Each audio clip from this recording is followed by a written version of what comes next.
आज के इस वीडियो में हम भागीरथी नदी के तट पर स्थित गंगोत्री धाम के दर्शन करेंगे।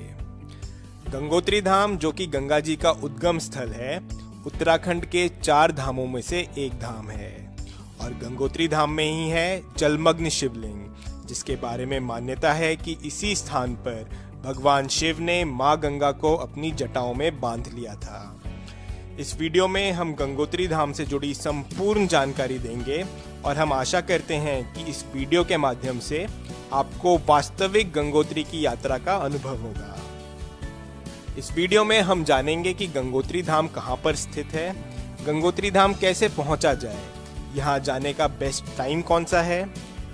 हम करेंगे मुख्य मंदिर के दर्शन और जानेंगे यहां की पौराणिक कथा के बारे में। साथ ही साथ हम देखेंगे गंगोत्री धाम के आसपास के महत्वपूर्ण स्थान और अंत में हम गौमुख के दर्शन करेंगे, जहां से मां गंगा की पहली धारा निकलती है। गंगोत्री धाम और मां गंगा से जुड़ी रोचक जानकारी के लिए आप इस वीडियो के एंड तक जुड़े रहें।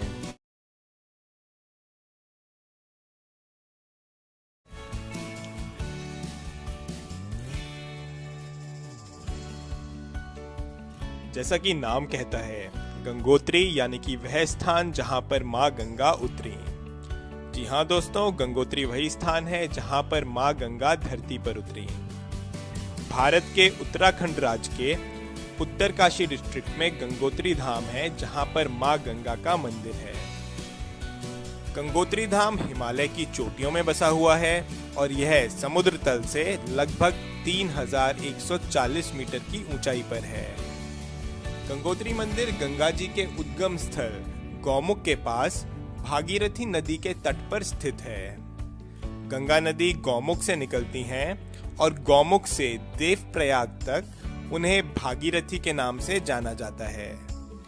देवप्रयाग पर भागीरथी और अलकनंदा नदी का संगम होता है और देवप्रयाग के आगे इस नदी को गंगा जी के नाम से जाना जाता है।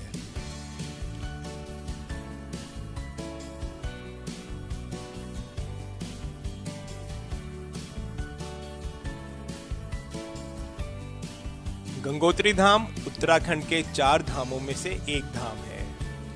उत्तराखंड की छोटी 4 धाम यात्रा में आते हैं यमुनोत्री, गंगोत्री, केदारनाथ और बद्रीनाथ धाम।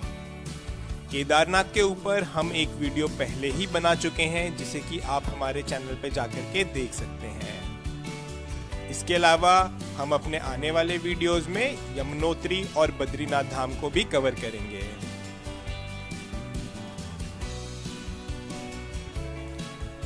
गंगोत्री धाम जाने के लिए आपको सड़क मार्ग का उपयोग करना पड़ता है। गंगोत्री हरिद्वार से लगभग 280 किलोमीटर की दूरी पे है। गंगोत्री जाने के लिए आप हरिद्वार, देहरादून या फिर ऋषिकेश तक ट्रेन से आ सकते हैं और अगर आप प्लेन से आना चाह रहे हैं तो गंगोत्री के जो सबसे निकट एयरपोर्ट है वो है जॉली ग्रांट एयरपोर्ट, जो कि देहरादून के पास है। देहरादून, ऋषिकेश और हरिद्वार से गंगोत्री जाने के लिए बस एवं टैक्सी की सुविधाएं उपलब्ध हैं। आप देहरादून, ऋषिकेश या हरिद्वार से बस या फिर टैक्सी ले सकते हैं, जो कि आपको गंगोत्री लेकर के जाएगी। बस या फिर टैक्सी सड़क मार्ग के रास्ते आपको गंगोत्री मंदिर के बिल्कुल पास छोड़ती है। और अगर आप यमुनोत्री धाम से गंगोत्री धाम आ रहे हैं तो पहले आपको जानकी चट्टी से धारासू आना पड़ेगा और फिर धारासू से आपको गंगोत्री का मार्ग लेना होगा। गंगोत्री धाम की यात्रा चारों धामों की यात्रा में सबसे आसान मानी जाती है, क्योंकि सड़क मार्ग से आप बिल्कुल मुख्य मंदिर के पास पहुंच जाते हैं।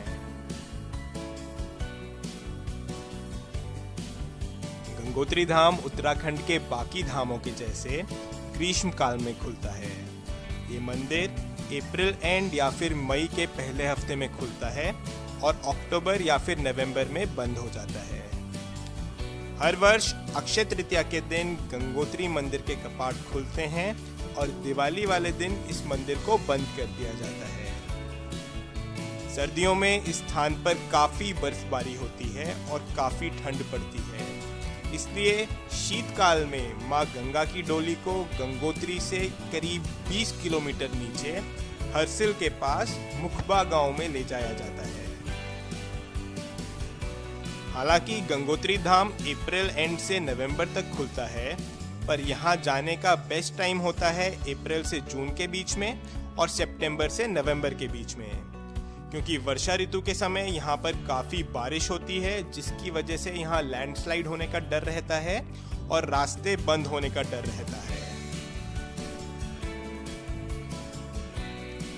और ये है गंगोत्री मुख्य मंदिर परिसर। गंगोत्री मंदिर का निर्माण गोरखा जनरल अमर सिंह थापा ने 18वीं सदी में करवाया था। वर्तमान मंदिर का पुनर्निर्माण जयपुर के राजघराने ने कराया है। गंगोत्री धाम में हर सुबह और हर शाम को मां गंगा की आरती होती है।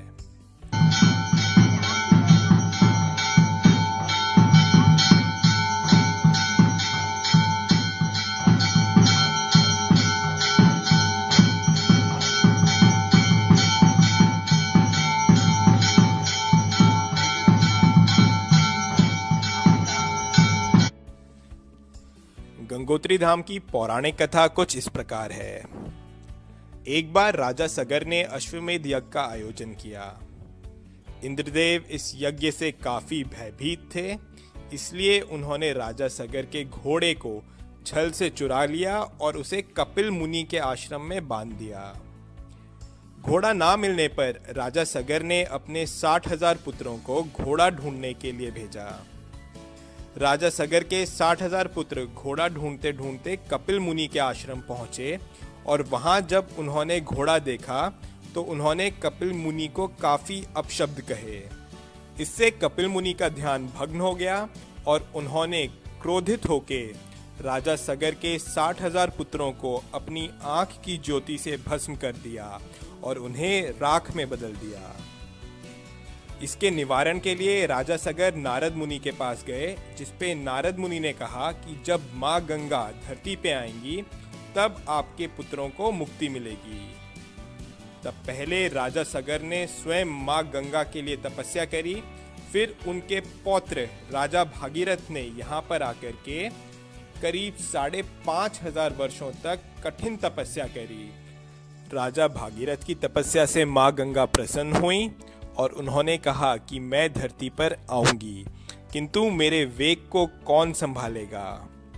माँ गंगा ने कहा कि मेरे वेग को केवल एक ही संभाल सकते हैं और वो हैं महायोगी भोलेनाथ। तब भगवान शिव ने इस स्थान पर माँ गंगा को अपनी जटाओं में बांध लिया और यहाँ से माँ गंगा नदी के रूप में धरती पर आईं। गंगोत्री धाम में भागीरथी नदी के पास एक शिवलिंग है, जिसे कि जाना जाता है जलमग्न शिवलिंग के नाम से। और इस शिवलिंग के बारे में कहा जाता है कि ये वही स्थान है जहां पर भगवान शिव ने माँ गंगा को अपनी जटाओं में बांध लिया था। इस शिवलिंग के बारे में और जानकारी हम वीडियो में आगे देखेंगे। इस पौराणिक कथा का विवरण माँ गंगा की आरती में भी आता है। पुत्र सगर के तारे सब जग को ज्ञाता, कृपा दृष्टि तुम्हारी त्रिभुवन सुखदाता, ओम जय गंगे माता।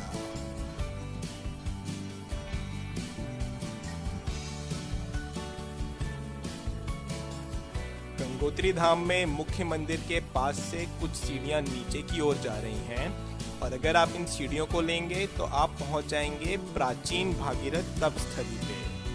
यहाँ पर वह शिला है जिस पर राजा भागीरथ ने माँ गंगा को प्रसन्न करने के लिए कठिन तपस्या करी थी। इस शिला को भागीरथ शिला के नाम से जाना जाता है।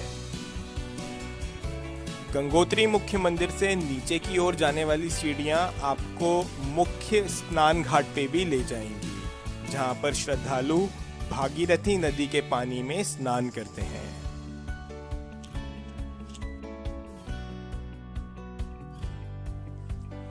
और मुख्य मंदिर के सामने की ओर आपको एक काफी सुंदर दृश्य देखने को मिलेगा, जहां पर हिमालय के ऊपर भगवान शिव, माँ पार्वती, माँ गंगा इत्यादि सभी देवी देवताओं को दर्शाया गया है। गंगोत्री मंदिर के कुछ ही पास में है सूर्य कुंड। माना जाता है कि सूरज की पहली किरण इसी स्थान पर पड़ती है, तभी इसका नाम है सूर्य कुंड। और सूर्य कुंड में ही है एक जलमग्न शिवलिंग, और ये वही शिवलिंग है जिसके बारे में माना जाता है कि यहीं पर भगवान शिव ने माँ गंगा को अपनी जटाओं में बांध लिया था। सर्दियों के दिनों में जब नदी में पानी की सतह कम हो जाती है, तब इस शिवलिंग के दर्शन होते हैं। गंगोत्री मंदिर से करीब 5 किलोमीटर की दूरी पर है पांडव गुफा। माना जाता है कि जब पांडव केदारनाथ जा रहे थे, तब उन्होंने इसी गुफा में रुक करके ध्यान किया था।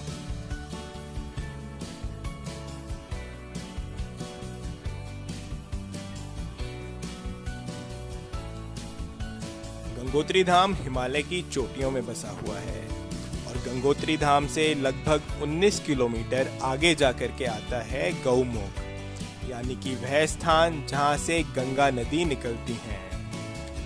गंगा नदी के पानी की पहली धारा इसी स्थान से निकलती है।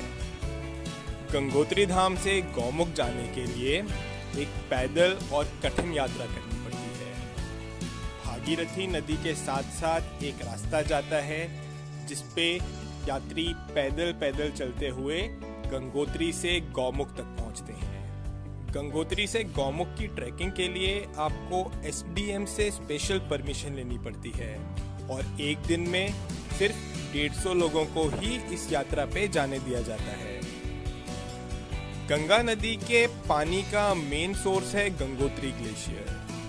इस ग्लेशियर की लंबाई करीब 30 किलोमीटर है और इसकी चौड़ाई लगभग 3 से 4 किलोमीटर है। गंगोत्री ग्लेशियर से जो बर्फ पिघलती है वो गंगा नदी के रूप में गौमुख से निकलती है और गंगा सागर तक का अपना सफर तय करती है। गंगा नदी भारत की सबसे लंबी नदी है। हर हर गंगे।